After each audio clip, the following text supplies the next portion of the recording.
Hello everyone, my name is Atanas Tudzharov. I'm a senior 3D artist at Chaos, and today I'd like to talk about this project that I did for V-Ray 5 for Maya, and this is for the release for the Service Pack 2. It was a pretty fun project. There was a lot I needed to do, and I decided that this is going to be a good project to share some of the workflows and some of the new improvements in V-Ray. And we're going to be talking about this project, so let's see it first.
Okay, so that was the video, and this was a really fun project for me. I learned a lot doing it, and I think there's a lot of things we can talk about. And I picked this one because this is the first scene that I actually created for this project. Even though it's the last scene, this is the first one that I created because I knew that this one is going to set the look for the whole thing. And because it's such a huge scene, I knew that I can place cameras and different parts of this scene and basically reuse it and render a lot of the other shots basically in the same scene, right? So instead of creating, a separate scene for every single shot, I knew that I could reuse this one if I do it right, if I make it look good. And this is why I created this one first, and it was a really quick one. It really took me probably about a day to create this one, a day and a half. I was slowed down by some things, and I'm going to show you exactly what slowed me down.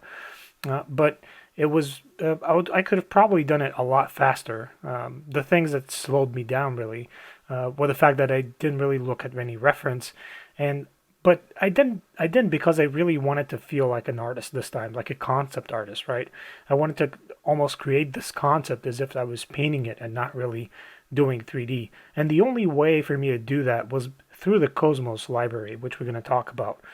So there's several things here that I want to talk about in this project. And the first is the assets. So the assets that we had to create from scratch for this scene.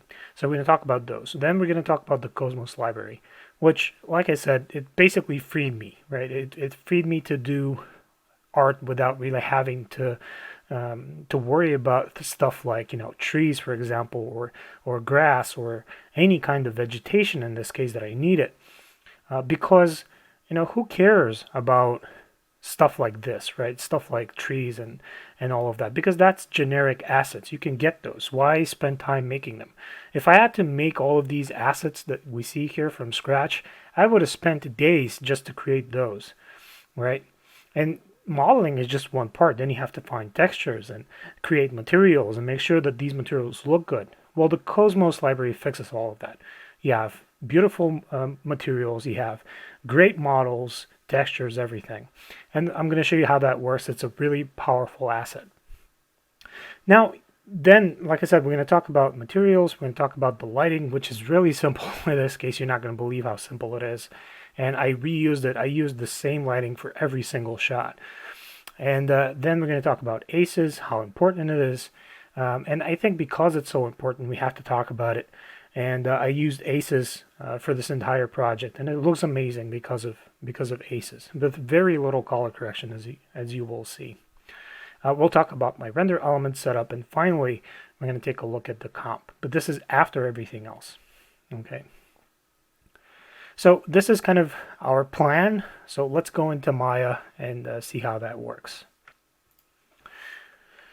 Okay, so we're here in Maya, and this is the scene. I removed all of the vegetation and trees and grass and everything for now. I just wanted to show you what the scene looks like and how simple it actually is when you remove everything.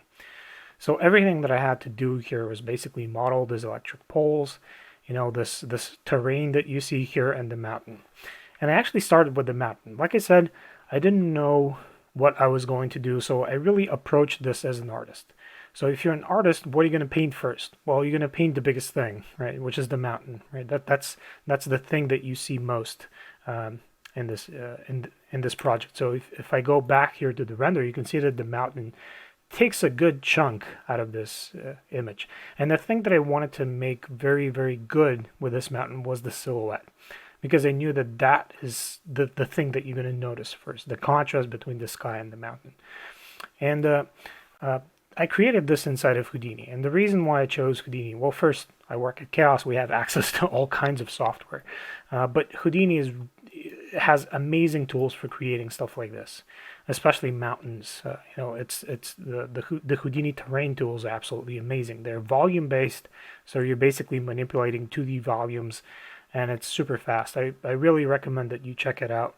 And it produces these beautiful formations that are very particular and really, really look like mountain. And it really did a great job in this case, which is why I use it, of course. So this only took me about 15 minutes probably in Houdini. And because I knew, I kind of had a rough idea of what the lighting is going to look like. I knew that that's going to be basically a sun that's shining from the left. So I knew that a lot of this is going to be in shadow, and there's going to be a fog on top of it. So I didn't even bother with textures, to be honest with you. So this mountain that you see here in the final shot is just a gray color underneath. But this is just a solid gray color. There's really nothing in here, but you wouldn't be able to tell. If I didn't tell you, you probably couldn't tell that this didn't have a solid material and a texture applied to it. It was just a standard Vero material applied. Okay. And the next thing was the terrain, right? And actually, I think I didn't really build the terrain first. I think I built the road. So I built the road, and I made it curved because if it's just a straight line, you can actually, it's kind of difficult to blend it. It looks a little bit weird, to have a road that's super straight. So I decided, you know what, I'm going to curve it a little bit. And then I kind of built the terrain itself, which is really dense. Because I didn't want to use a render time displacement, and there was no particular reason for that. I just decided that, especially because I'm going to be scattering things on top, and that could get tricky. So I decided to just build the terrain with a little bit of noise. And just these are basically my hills, which you can probably tell that this is just selecting vertices and using soft selection and just moving things up. It was very, very simple stuff. And the road itself, like I said, it's just a plane that's, it's not perfectly straight. It's a little bit curvy. And I also created these two patches.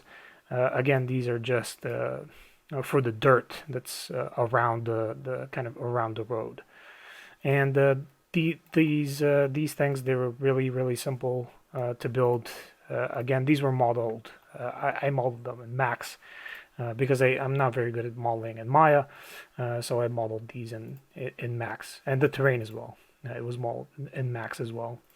But again, you could do this anywhere. It's nothing really specific about this. I just did it in the software that I know best. I have this small sign here as well, and this was actually something done by a colleague of mine. And it's really simple geometry, nothing. When I created all of this stuff, then I decided to move on to the vegetation. But I didn't do it here. The first thing that I did was actually go into the Cosmos library and select the assets that I like. But let's not do it here. I'm going to open a fresh new scene, and then we're going to look at the Cosmos assets and import some of them, and we can see how that works. When you open up, the V-Ray toolbar, you're going to see that we have some stuff in Rebrack. And we're going to first take a look at the material library, which is the first thing that's new. and then we're going to look at the Cosmos library, which is kind of the big thing here. Now, this is the new library, and this is something that it's going to be really, really powerful for you guys, because we've got all kinds of different materials here that you can use. And these are not just, materials that are capsulated that you can't really control and do anything or modify. And you can you can adjust the colors, you can adjust the maps, you can, some of these are using procedural maps. For example, this glass is just using a noise. So you have full control over these materials, and they're really, really awesome. Now let me show you what I mean by full control. So if I just create a grid and just assign one of these materials, for example this one, if I go to the material itself and into the textures, you're going to see that this is using, in this case, a procedural texture, right? So you have full control over this brick material. And if I render it real quick, I'm not going to do anything special here. I'm just going to start the IPR. And you can see that this is what the material looks like. Of course, this is without any lighting. These look a lot better when you have lighting and everything. But it's a very simple, in this case, it says in its name that it's a very simple material. But you can actually modify this. So if you go into the hypershade and just graph the network, you're going to see that this actually has a network that you can easily modify if you wanted to. Okay. But let's now look at the Cosmos browser. And I've already opened it, and as you can see here, let's go to the home. So this is what the Cosmos browser is going to look like when you first open it up. And you've got categories for everything here. And this is just a browser where you can find a lot of geometry. But it's not just geometry. It's the geometry with all of its textures and all of its materials. So these are assets that are ready to go. You just download. So you click on this button here. You download the asset, and it appears in your scene. And I'm going to show you how that works when we get to the ones that I actually used for the scene. But as you can see, we've got a whole lot of assets here, a ton. And these are fully customizable as well. You don't have to, for example, this chair doesn't have to be red. You can change the color if you wanted to. And all of these assets here are free. So let's go back to the vegetation, and here you kind of have options to switch to the 3D models and to the vegetation. And as you can see, you have all kinds of categories here. And the first thing that I needed for this project was trees. So let's go to the trees section, and here you'll find that you get a whole lot of assets here. There's a lot of them, a whole bunch of different trees, and they're all pretty great assets. And as you can see, I've already downloaded trees, so palms as well, and what have you. There's a lot of them, a whole lot of them. Okay. And if I scroll all the way to the top, you're going to see that I even have ones with snow on them. So if you click on an asset like this, you can go and look at some close-ups. But yeah, you can see that it's a very high quality asset. Okay.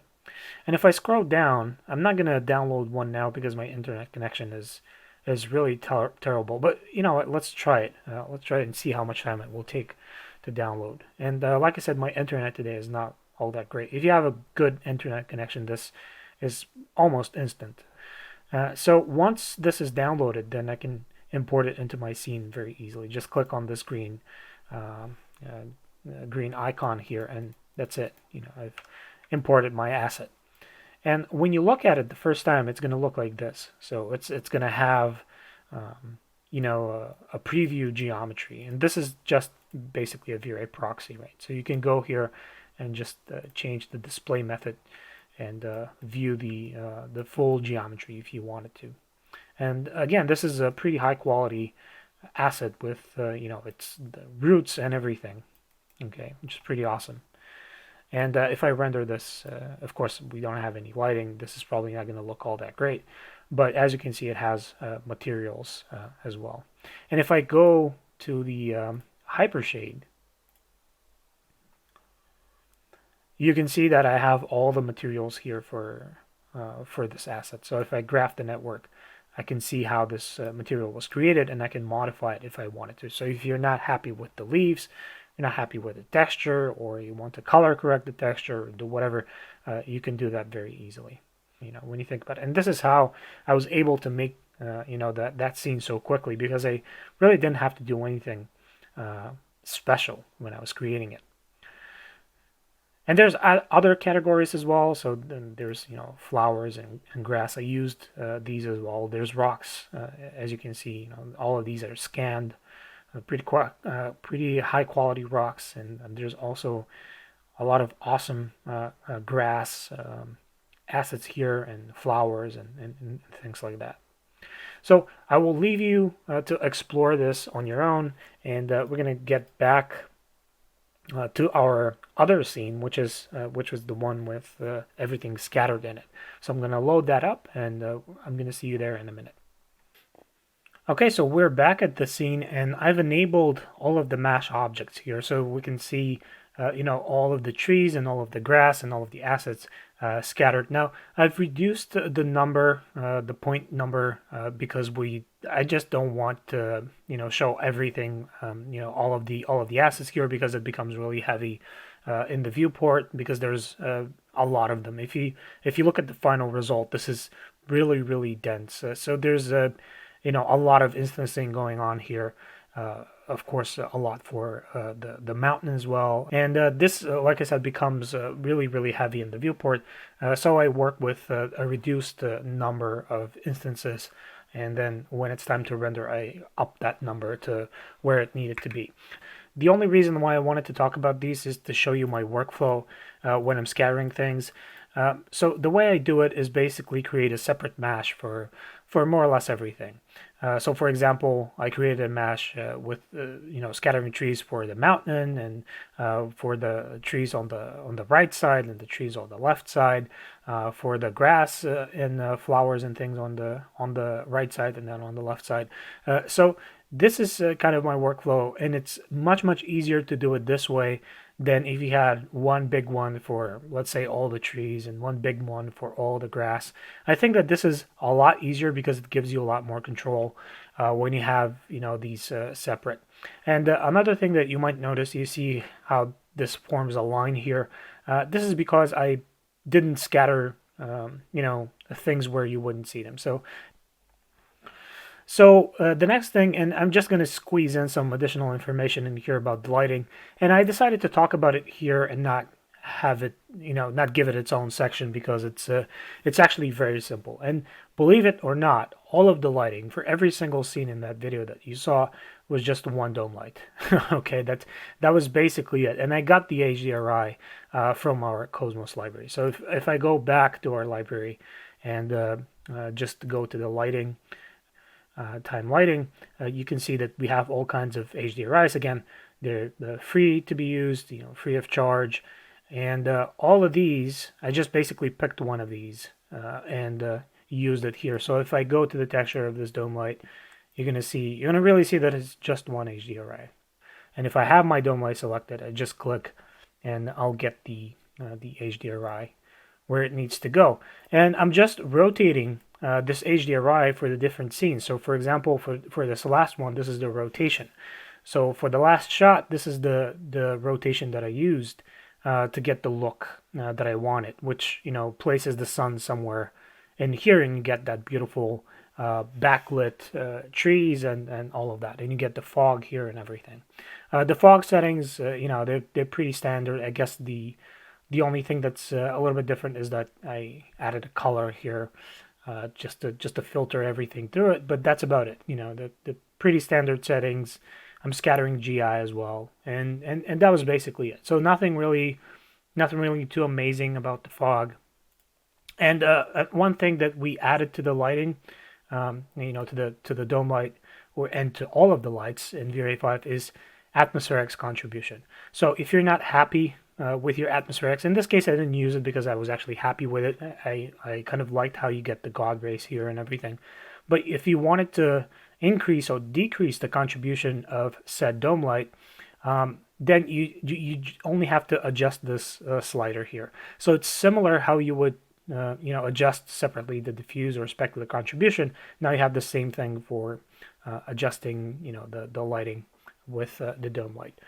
So that is, fairly simple. One other thing that I can give you as a tip. So if you see here, I'm plugging this texture through a gamma correction node.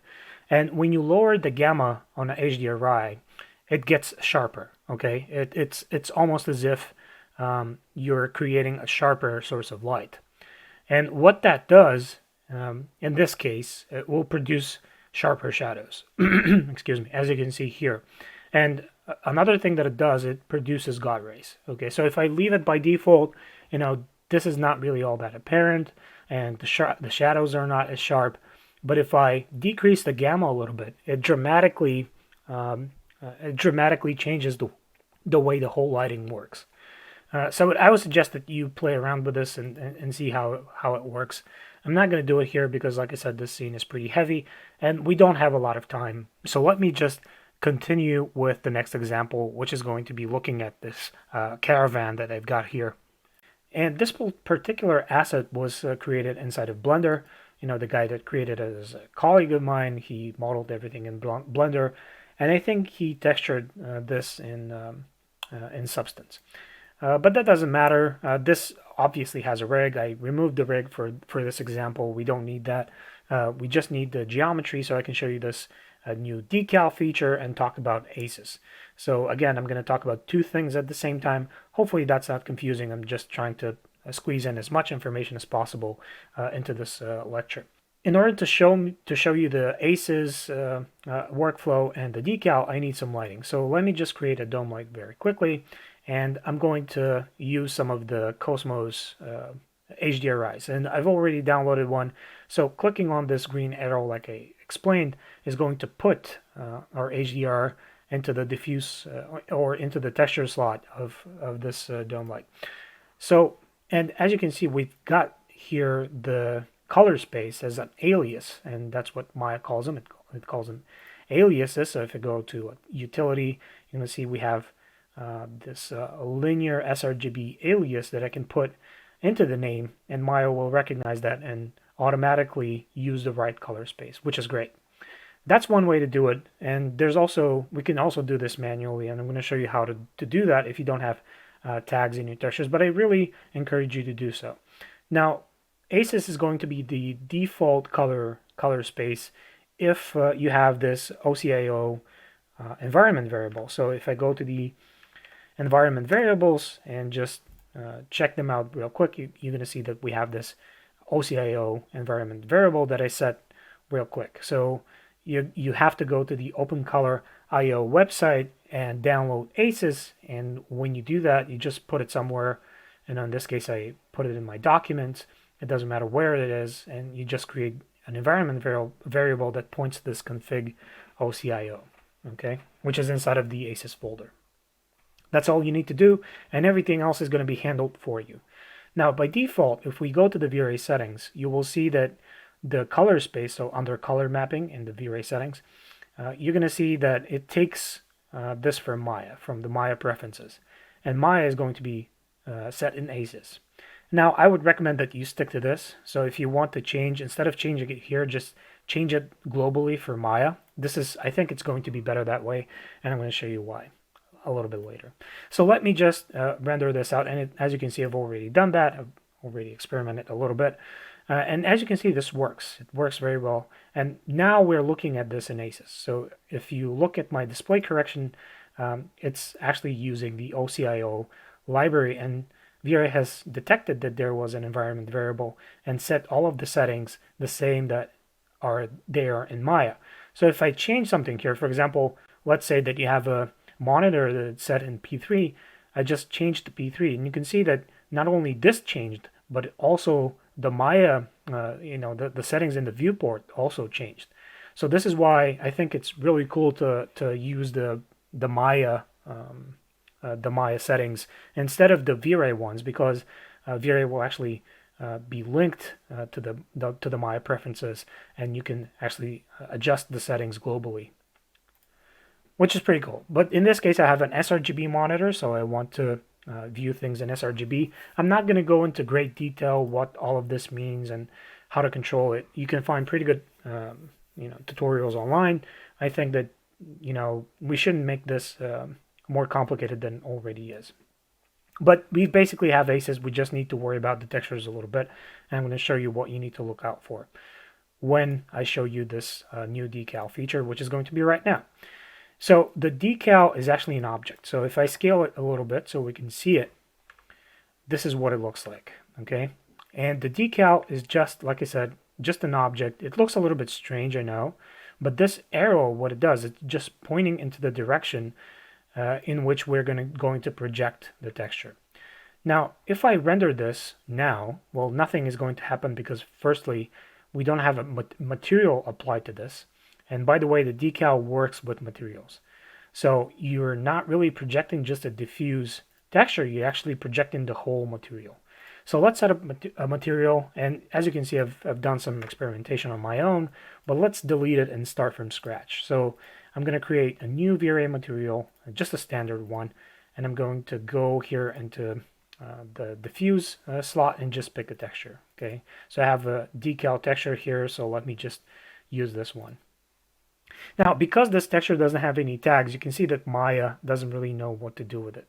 So in this case, it says that it's a ACES texture, which is not correct. This isn't an ACES texture. It wasn't converted to ACES. There's a tool online that you can find that will convert your textures if you wanted that, but this has not been converted yet. So what you need to do is you need to go to the utility stuff and just pick the sRGB texture option, which will now mean that this is an sRGB texture. Okay, so this is all you have to do for all of the color textures, and the other textures like the glossiness and opacity and normals, I'm going to show you a little bit later how to control that and what option you need to use here. Okay, so let me close this very quick and render again. Now nothing should happen even if I render this now, even though I'm not sure if I applied the material. Let me just make sure that I apply it. Okay, so assign material. Now let's restart the render just in case, even though we shouldn't have to. But yeah, nothing happens. And the reason why nothing happens is because we need to actually intersect this cube with the geometry that we want to project on. Okay, so it needs to fully intersect to see the entire image. And right now it's upside down. So let me just quickly rotate this the right way around. Okay, so something like this. Now, we have a lot of controls here, but they're really self-explanatory. I'm not going to go into a lot of detail here. The main thing that you need to know is that this thing is not really using UVs. It doesn't care about the UVs. It doesn't care if you have UVs. If you don't have UVs, it will still work, which is kind of the, probably the most amazing part about this. So it can intersect it with all of the models, and it doesn't matter what UVs you have, it's going to work. Now, if I just zoom in here a little bit, you can see that the underside of this rim here is not really affected. To affect it, I just have to increase the normal angle. It just says how we project this image. Okay. Now we can also put in a mask here. So let me do that very quickly. So I'm going to navigate to my mask, which is this thing. And if I put it in here like this, you're going to see that it doesn't work right at first. So let me stop this and explain why. And again, the reason is because of this color space. It's not the right one. This texture has not been converted to be an ACES texture. So it needs to be a raw. Okay. So you need to set this up like this. So utility raw. That way you can let V-Ray know that this is, a raw texture. It doesn't need to correct it. Okay. So if I go here now, if I render again, this should work now just fine. And that's basically it. So this decal feature, really simple to do. It works very nice. And it doesn't matter what UVs you have. So if you go here to the UV editor, you'll see that I actually have, UDIMs here. So if you wanted to put a texture like this, it would have been very difficult. You'll probably have to go back to whatever app you use to texture this and place it there, and then go back to Maya and back and forth, which can take a bit of time. But this decal feature makes it very easy to do it. And this doesn't work just for, like I said, the diffuse slot, but this will also work in reflection as well. So if I change the reflection color to something obvious like this blue here, and if I render again, you're going to see that the diffuse, the reflection, excuse me, actually changes because the reflection is already also taken into account. So you're projecting materials and not just textures. Okay. So I think this is all I wanted to cover about ACEs and about textures and the new decal feature. So all that it's left is for us to actually look at my render settings, which I didn't really change. I rendered in buckets. I used the defaults, which was kind of a mistake. I'm going to show you. Well, it wasn't really a mistake. It was more like a test. I realized that the default settings weren't enough, but I'm going to show you how I fixed that in comp without having to re-render everything. And for my render elements, I just added the Back to Beauty preset along with some, the Kryptomate, and I also added this sampler info render element, and I'm going to talk in comp what this does. Okay, so now finally we're going to take a look at the comp. This is what the raw render looks like, and it actually looks pretty good. It wasn't exactly what I wanted in terms of looks for this shot, but it's actually pretty decent. And right now we're actually looking at it in ACES. And to do that in Nuke is just very simple. You just press S on the node graph here, and you get the, it will probably open up like this, and then you go to the color tab, and you enable OCIO. And this is going to read that environment variable that you have.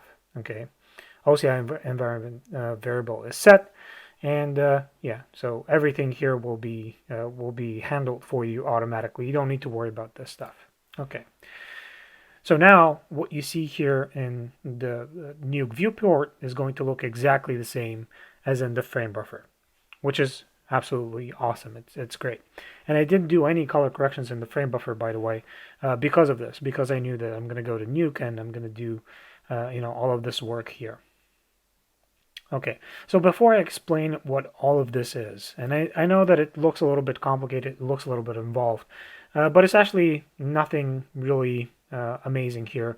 I do have some tips and tricks that I can share with you guys, especially for denoising things, even though I forgot to actually add a denoiser here, but in the render elements, but still, I will show you how you can denoise something even though you don't have a denoiser available, which is pretty cool. And all of this here was actually done, like I said, by me in a way that makes sense, at least to me. And this is something that it's very important, and I would like to spend a little bit of time explaining this kind of layout. Okay, and the way this works is you get this main kind of stream. So this is the raw data, right? This is the raw render, and as I go down, I modify this to get to the end result, which is what this looks like. Okay, and this is kind of probably the most important part here, that you have this this flow that goes from top to bottom, and everything that plugs into this flow plugs in from either the left side or the right side. And everything that's on the left side, it's going to be, lens effects like this flare that I have here, or, if I have glow or something else that's kind of like a lens effect, or something that I put on top of everything. So if I have, I'm sure that you've seen people put like grunge masks on top of their stuff. So if I had that, it would have been on the left side. So on the left side, I put everything that goes on top of this, basically. Okay, and on the right side, I put all of my render elements. So if you see, all of these things are just render elements, and they have their own correctors. So all of this is just correcting. For example, I have raw GI here, and these nodes are just correcting the raw GI. And all of this is going to be masks. Okay, I'm going to delete this one. It's not really used right now. I'm going to use it later. And these masks here, if you see these, for example, these are pretty awesome. I'm going to show you how I built those. These are procedurally built inside of Nuke. And why do I have all of my masks here on the right side, as you can see? Well, the reason is because if you look at, for example, this corrector, you can see that the mask input is on the right. And this is why I have these offset like this. I know it looks a little bit weird, but if I put this here and I want to apply a mask to this merge, it becomes very difficult. It becomes impossible to pick this mask input without moving this. So I'll have to move this, connect it to where it needs to go, and then move it back. And to avoid that, I just offset it like this. And all of these are offset as well. So now the mask input is really easy to get. And this is why I just wanted to spend a little bit of time explaining this. So all of my masks are going to be on the right side of my correctors, except the masks that I'm reusing. They're going to be on the left side like this. So for example, I know that I'm reusing masks here because I'm merging them from this stream. I'm just reusing these guys basically. And if I look somewhere else, for example here, you can see that for all of these nodes, I'm using the same mask, okay, which is this one, which is this road. So I'm reusing it a lot, okay. And I'm going to explain what all of this is, but before I do that, I just want to go down here and show you like a like a bad example of something like this. And I'm sure that now you will appreciate that, having layout that you can read like this and everything labeled. Because if I did it this way, and I did this specifically so I can show you that this is not a very good idea, you can see how these are overlapping. The reason why they're overlapping is because I actually did this in a separate nuke with different settings, or rather with the default settings, because my nuke gets, I've adjusted the settings a little bit different, so my nodes are a little bit bigger, and the snapping grid is a little bit bigger. So now, if I import something from that nuke, everything is going to be overlapping. This doesn't make any sense at all. Some of the nodes are disabled. Nothing is really labeled, and all of this becomes really, really difficult to control. If I told you, let me show you this setup, and showed you this thing, you wouldn't be able to understand what's going on here at all. And if somebody else had to continue from where you left off, maybe you got sick or something and you can't finish your work, and if somebody else has to come in and deal with this, it's going to be very difficult for them to understand what you've done here. So let me just delete this. I just wanted to show you that it's really important to structure everything, and it's probably a good idea to put backdrops and in different places and just add comments. I didn't do that because I'm the only one that's going to work on this anyway, and I always use this layout, so it's very easy for me to understand what I've done here. I'm never going to forget how this works. Okay. So let's go through all of the render elements and figure out what I've done. Now, first things first, I decided to use the raw passes. And why did I decide to do that? As you can see, this is the raw GI, and this is the raw lighting. Now, I wanted to do that because, as I said in the beginning, and I wanted this to look more like this, right? Well, to look exactly like this, to have trees that some of them, have, differently colored leaves. So instead of doing all of that variation in Maya, I decided to do it here because it's very easy. Okay, and it's very simple to do in here versus doing this in Maya. And I decided to get the raw passes because I wanted to be correct. So for example, if I change the color, right, the color of this tree, for example, and if I do it here, if I just create a Kryptomate mask and shift the hue of this tree, that's not going to be accurate because that's also going to shift the hue of the lighting, which is something that I don't want. If I go to my lighting pass, you can see that this is yellow. It looks yellow because the sun is yellow, right?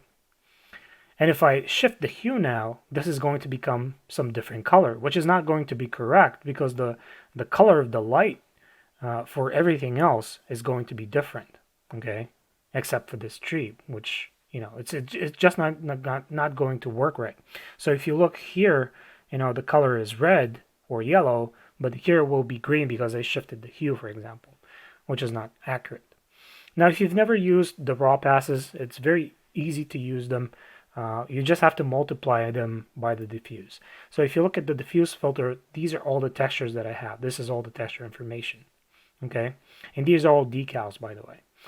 This is why I wanted to show you that feature, because I used it here for the Caravan.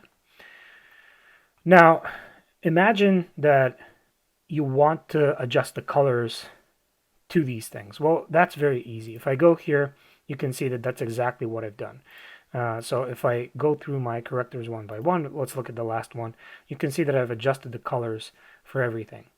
Now, if I want to put this correction back here, I just have to multiply.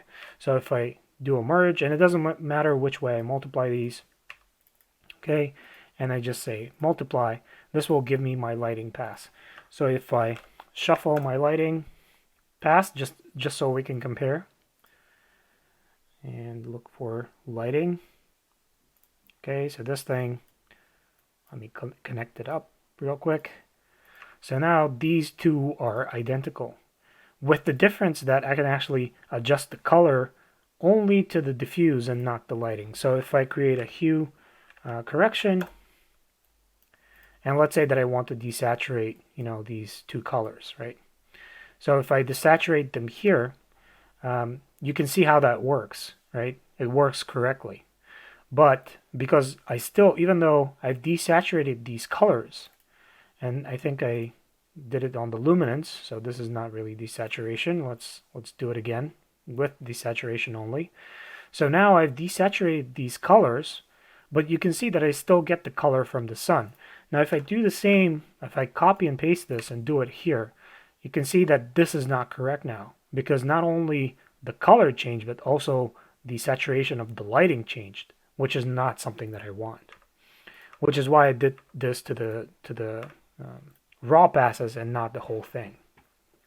Okay. So let me start from the raw GI. And the first thing that I'm going to talk about the raw GI, before I get to these corrections, I want to talk about the flicker node. I know it looks a little bit weird. It's almost as if, like, what, are you trying to correct GI that's flickering? No, the GI wasn't flickering. This isn't why I have this. I'm using the default settings for the GI, basically brute force GI, so it won't flicker, that's for sure. Brute force with light cache, but light cache is very stable. It's not going to flicker in this situation.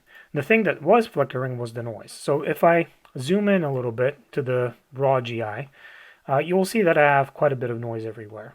Now, this is kind of my fault because I used the default settings, which wasn't enough for this, but I wasn't really sure if that's going to be my last render, so I didn't want to put in a very very high settings that will take hours and hours to render.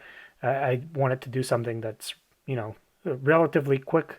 And if that wasn't enough, I was going to re-render everything again. But thankfully, I was able to fix that problem with this deflicker node. I forgot to add the denoiser, so I can show it to you. But if I go here into my tools, you will see that I have actually a V-Ray denoiser. That's for Nuke. But in order for this to work, you just have to have the denoiser enabled in the render elements, which I didn't have. That's why I didn't use it. Okay. So what is this deflicker, and why did I use it? Well, the reason why I used it, and let me just zoom in here so we can actually see the noise up close. So if you look at the difference between the raw GI without the deflicker and the one with the deflicker, it almost looks like that this has a lot less noise than this, even though the amount of noise is the same. And we know that it's the same because this is not a denoiser. And it's not really reducing the noise. It's just reducing the luminance variation in the noise. That's all that's happening here. So if I go somewhere else where it's a little bit more obvious, for example, up here where I have really, really harsh noise, if I look at the normal raw GI pass without the deflickering, you will see that I have some black pixels here where there's no information basically. If I look at the deflicker, you can see that I still have these black pixels, but the other values here are kind of averaged out. So now this result, even though it has the exact same noise, looks a lot smoother. And on top of that is going to move slower. So the difference in the movement, so this is going to be flickering all over the place. You're going to have noise that's dancing on top of everything. But here, you won't have that because this is going to try and deflicker, so to speak, the noise. And this, I had to do this because it was really apparent, especially here in the grass, that the noise is kind of flickering, that there is a lot of noise actually in there. And this is why I made this mask, and I'm only applying the flickered result here on the grass. Everywhere else, the noise, you can't really see it, it looks fine, but here you could actually tell. And this is how I fixed it. So this is kind of denoising without really denoising, if that makes sense. So I think this is a pretty good tip. This is why I wanted to include it here. Try it in your projects, maybe you'll find that it works. Okay. So next thing, like I said, I just added this on top of the raw render. That's why it's on this side. Like I said, everything on the left side is going to be on top of, on top of what I have here. And I just used this mask to do it. Then I increased the contrast of the GI, and then I did these two corrections. And these are purely cosmetic. I just decided that this looks better this way. Okay, this looks really, the kind of the border between the road and the grass is kind of harsh. I wanted to make this look just not as noticeable. So I had to create a few masks to do it. And this is what they look like. And these masks look really interesting. So let me show you how I did them. And to make them, I used this position pass, which is what I showed you, the V-Ray sampler info. Okay. And the V-Ray sampler info, when it's set to position, will give you what is called a position pass. So in every channel, in the red, green, and blue channels, you're recording position information for every single pixel. So for every single pixel and every single geometry that is under that pixel, you'll get the position and write it here in these numbers. And you can see that the values are huge. And this is because of the units in the scene, right? So, and you see this border here? What this is on the right side of this border are negative numbers, and on the left side are positive numbers. And this is why you see that. Okay.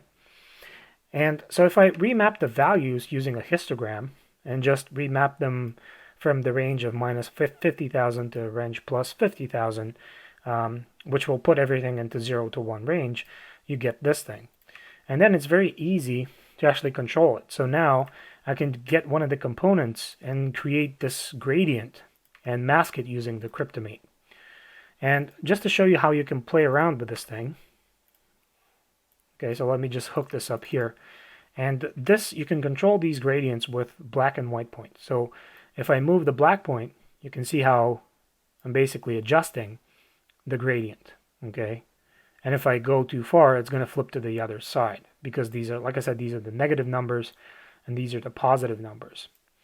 And the black point and the white point are designed to be used with the lift and gain.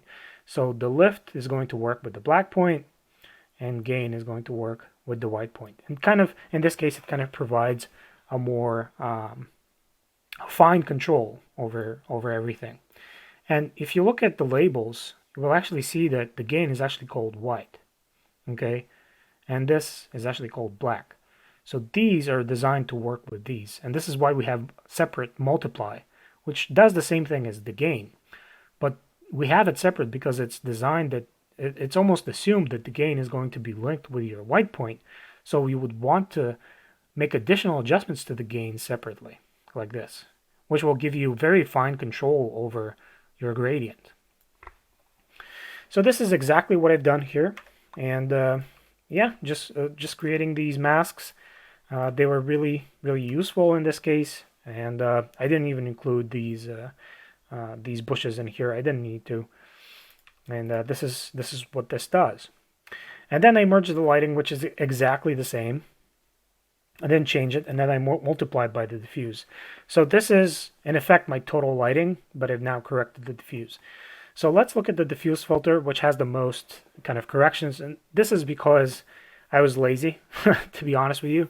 I should have done all of this in the render and V-Ray, it will probably even look a little bit better than it does. But hey, I decided that I can do this very cheaply here in Nuke, so that's exactly what I did. So I just have some masks here for the road and for the grass and for the trees. And I also have two types of masks for the trees. One is the Multimate mask, which I didn't show how to set it up in Maya, but I'm sure that it's pretty self-explanatory. And if you don't know how to set it up, just Google it. But I want to show you the difference between, why would you set, first things first, why would you set a Multimate mask when you have Kryptomate, right? Well, there's a good reason for it. And if you look at the trees, the mask for the trees, and if I look closely, you're going to see these pixels. It almost looks like noise. But this shouldn't look like that. What this should look like is solid white. So if I look at my Multimate mask, for example, if I look at the trees, there's no noise. Well, this is not really a good example, but this one is. So here you can see that there's no noise. If I compare the two, you can see that there's a whole lot of noise here, and there's basically nothing here. So let me compare that again. Okay. And the reason for that is that there's a limit to how much you can actually do with the Kryptomate. And this is because of anti-aliasing issues. I'm not going to go into detail. I just wanted to mention that especially if you're building environments and want to have masks for the trees like this, it's probably better to not really rely exclusively on Kryptomate, and also set up a few Multimate masks. Okay. And everything here is just correcting, nothing really, nothing really worth talking about. Just correcting the trees, the ones that are on the mountain, and some of the trees here, and color of the grass. I'm reusing these textures here, for the sides here of the road, and that's basically it about this part. And then I'm just merging here, like I said. Now next I'm putting in the sky, and this is in self-illumination because this was in the dome light, so I'm directly using the sky from the HDRI, which usually wouldn't be a pretty good idea, but that's exactly what I did here, and it works. And before I merge it, I kind of corrected a little bit and increased the contrast quite dramatically. And the reason why I do that is because I'm going to add on top of it later the atmosphere. And in this sky here, if I look at the raw result, it already has atmosphere in it, right? So I kind of have to remove it almost to be able to put it back in, or in other words, to put my own back in. Okay, so this is what I'm doing to the sky. And then you can see that have these two additional passes. And if you're wondering why I have this, well, this was actually the first one that I rendered, and I made a mistake. So if you look at the Caravan, the UVs, the UDIMs that it had actually gave me a little bit of trouble when I was setting this up, and I forgot to set it up to use UDIMs. So now this basically ruined my render. But I used this, so I had to re-render it again, but I still ended up using this because I made another mistake here. Even though this looks okay here, I rendered this on our local farm, and before I rendered it, I forgot to look at which version of V-Ray and what build was installed on the machines. And it turns out that the machines had different builds of V-Ray. So there was inconsistencies in the reflection and specular of the road. So it will flicker because each machine rendered it slightly different because they had different V-Ray builds. And if you look at it in animation, it doesn't look like there's a difference here. For example, if I change between these two, it looks exactly the same. But in animation, it will actually flicker a little bit. So if I zoom in, I don't know if you can tell. It's very, very easy, or rather very difficult to tell. But there's a slight difference in flickers and rendering because each machine was rendering with different V-Ray builds. But I didn't do this mistake here. So this road is stable. It's not flickering. So I'm just replacing the reflection and the specular from the road. So I'm kind of using, instead of re-rendering everything like I probably should have, I'm using both of these renders to kind of fix the problems that they both have and get the best of what they are. Okay. And here, like I said, it's pretty self-explanatory. I'm just making a few adjustments to the road, to the reflection and to the specular. So nothing really to talk about. I'm reusing masks again. And here for the atmosphere, as you can see, it looks pretty awesome. You've got your God rays here. Again, I'm just doing an overall correction. I'm using the position pass again to get this mask, which is basically these two. If I disable and enable the correction, you can see that this is slightly brighter. So that's all I'm doing with these masks. And that's about it. And here in the refraction, I'm just making the stoplights just a little bit brighter, so it looks like they're turned on. So I didn't even do that in the render. I actually did it here in comp. So I didn't add lights here. I'm just making the refraction brighter, and it looks like it has lights turned on in there.